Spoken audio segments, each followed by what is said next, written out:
नमस्कार शिक्षक मित्रांनो, आज आपण शिक्षक भरती संदर्भात अपडेट्स घेणार आहोत।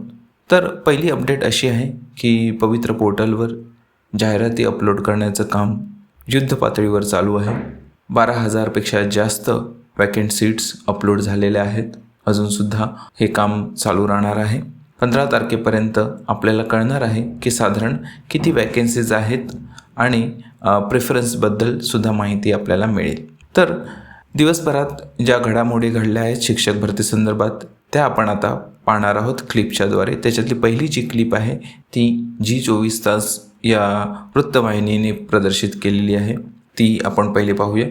तर शिक्षक भरतीबाबतची अत्यंत महत्त्वाची बातमी, राज्यातल्या शिक्षक भरतीची जाहिरात प्रक्रिया अखेर सुरू झाली। राज्यातल्या काही जिल्हा परिषदांनी शिक्षक पदभरतीची जाहिरात दिली। आतापर्यंत 12,000 पदांची जाहिरात देण्यात आली आहे। मात्र शिक्षक भरतीचं खरं चित्र 15 जानेवारीपर्यंत स्पष्ट होईल अशी माहिती शिक्षण विभागातल्या अधिकाऱ्यांनी दिली। राज्यात सध्या जिल्हा परिषदेच्या शाळांमधील 30,000 पदं रिक्त आहेत। रिक्त पदांच्या 80% पदं भरण्यास मान्यता देण्यात आली आहे। राज्यातल्या शिक्षक भरतीची जाहिरात प्रक्रिया अखेर सुरू झालेली आहे। जिल्हा परिषदांनी शिक्षक पदभरतीची जाहिरात दिली आहे। मात्र 15 जानेवारीपर्यंत नेमकं चित्र स्पष्ट होणार आहे। आतापर्यंत तरी सध्या 12,000 पदांची जाहिरात देण्यात आली आहे। यानंतर दुसरी जी क्लिप आहे ती D.Ed B.Ed जी संघटना आहे कॅन्डिडेटची, श्री संतोष मगर साहेब त्यांची ही व्हिडिओ आहे। त्यांनी जे उपोषण संघटनेमार्फत ते करत आहेत त्याबद्दल आहे। इंग्रजी माध्यम आणि मराठी माध्यम हा जो घोळ कॅन्डिडेटच्या म्हणजे वॅकंट सीट्समध्ये आहे त्याबद्दल ते बोलत आहेत, हे आपण पाहू।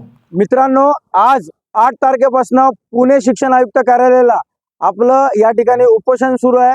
आजचा आपला पहिला दिवस आहे आणि आज आपल्याला आयुक्त कार्यालयातून निरोप आलेला होता चर्चेसाठी। त्यासाठी जे शिक्षण सहसंचालक आहेत जगदाळे साहेब आणि राजेश शिंदे सर यांनी त्या ठिकाणी आयुक्तांच्या मार्फत आमच्यासोबत चर्चा केली। या चर्चेमध्ये एक गोष्ट निदर्शनास आलेली आहे की ते जे करताय, ज्या जागा इंग्रजी माध्यमाला त्यांनी दिलेल्या आहेत त्या इंग्रजी माध्यमाला जागा कमी करायला ते तयार नाही आहेत। त्यांचं असं म्हणणं आहे की ईओ म्हणजे तिथले जे अधिकारी CO यांना तो अधिकार आहे आणि ते त्यांच्या जागेप्रमाणे ते त्या पद्धतीने जागा देत आहे। आपण बऱ्याच जिल्हा परिषदेच्या जागा बघितल्यात, इंग्रजी माध्यमाला पूर्णपणे त्यांनी प्राधान्य दिलेलं आहे। आज जवळपास 8 ते 9 जिल्हा परिषदचे आपले जे प्रतिनिधी होते ते सर्व प्रतिनिधी त्या ठिकाणी गेलेले होते आणि प्रत्येकाचा कॉल आला। प्रत्येकाचं एकच सांगणं आहे की आम्हाला वरून आयुक्तांचे आदेश आहेत की एवढ्या एवढ्या जागा द्या म्हणून।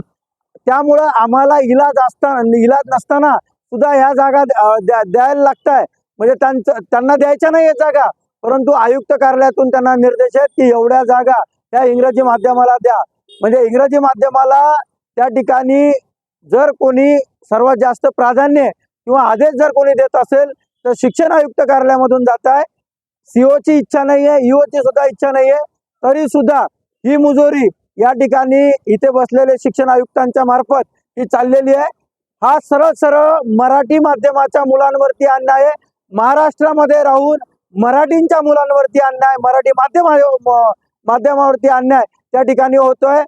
इथे मराठी म्हणायचं आणि मराठीचा घात करायचा, मराठीच्या नावावरती मतं मागायची, मराठीच्या माध्यमाच्या लोकांवरती, मराठी लोकांवरती या ठिकाणी निवडणूक लढवायच्या आणि मुख्यमंत्री बनायचं, परंतु मराठी माध्यमाला त्या ठिकाणी डावलून इंग्रजी माध्यमाला वेगळं आरक्षण द्यायचं, वेगळ्या जागा द्यायच्या। हे कशासाठी? का तर मराठी माध्यमाच्या मुलाला इंग्रजी शिकवता येत नाही। हा जो काही तर्क माननीय आयुक्त साहेब काढताय हा न समजणारा कोड आहे। त्यांचं म्हणणं असं आहे की मराठी माध्यमाच्या मुलांना इंग्रजी बोलता येत नाही, इंग्रजी शिकवता येत नाही। हे जे त्यांची मानसिकता आहे ही मानसिकता कुठंतरी अतिरेकी म्हणजे हे विचार अतिरेकी प्रमाण आहेत। आज आपण बघितलेलं असेल की मराठी माध्यम असेल की मराठी संस्कृती असेल ही मराठी भाषा जे आहेत, आपण जर बघितलं NEP मध्ये सुद्धा मराठी भाषेचं महत्त्व सांगितलेलं आहे, युनेस्कोने मराठी भाषेचं सांगितलंय। या ठिकाणी प्रधानमंत्री स्वतः म्हणताय की मराठी आणि मातृभाषा या ठिकाणी महत्त्वाची आहे। एवढं सारं असताना माननीय आयुक्त साहेबांच्या डोक्यामध्ये जे इंग्रजी माध्यमाचं फॅड बसलेलं आहे ते फॅड या ठिकाणी मराठी मुलांना उद्ध्वस्त केल्याशिवाय राहणार नाही. आणि याला जर कुठं आपल्याला थांबवायचं असेल तर या आंदोलनामध्ये आपल्याला उतरावं लागेल, आपल्याला या ठिकाणी यावं लागेल. जर आपण मोठ्या प्रमाणामध्ये जर आंदोलनामध्ये आलो नाही तर निश्चितपणे मराठीला बोटावर मोजणारा एवढ्या जागा येतील. इथं पाहिजे झालं तर 130-40 मिनिट असणारे उमेदवार हे घरी राहतील आणि 30 मार्ग पडणारा उमेदवार हा त्या शाळेवरती शिक्षक म्हणून रुजू होईल.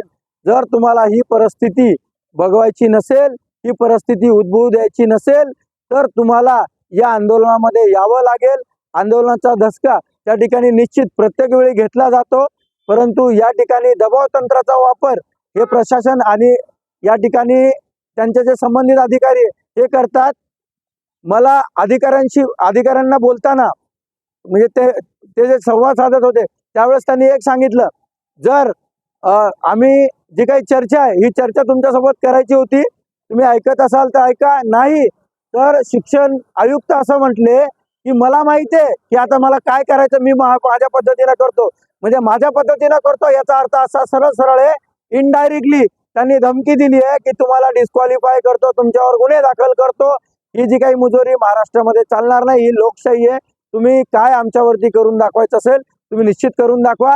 आम्हाला काय करायचं असेल, आजपर्यंत आम्ही एक सामान्य अभियोग्यता धारक म्हणून या ठिकाणी आंदोलन करत आलेलो आहे, या ठिकाणी आंदोलन केलेलं आहे. आम्ही कुठलंही राजकारण यामध्ये आणलेलं नाहीये. जर माननीय आयुक्तांना अशा पद्धतीने आमच्यावर दबाव टाकायचा असेल तर निश्चितपणे आम्ही सुद्धा लोकशाहीमध्ये लोकांचे अधिकार जाणतो. लोकशाहीमध्ये आमचे अधिकार, आमची ताकद आम्हाला माहिती आहे. तुम्ही तुमच्या ताकदीचा वापर करा, आम्ही आमच्या ताकदीचा वापर करू. निश्चितपणे एवढं सांगतो, हुकुमशाही प्रवृत्तीला आणि हुकुमशाही जी विचारसरणी आहे त्या विचारसरणीमध्ये लोकशाहीमध्ये महत्त्व नाही. त्याच्या नांग्या खेचल्याशिवाय इथली जनता लोकशाहीमध्ये थांबत नाही. आणि हे सांगतो, आम्ही लोकशाहीमध्ये राहतोय, त्यामुळं तुम्ही जर असं काही तुमच्या डोक्यामध्ये असेल तर तुम्ही काढा. जर तुम्ही काढलं नाही आणि तुम्हाला जर वाटत असेल की दबाव टाकून आम्ही यांना इथून पळून लावू तर हा तुमचा गैरसमज आहे.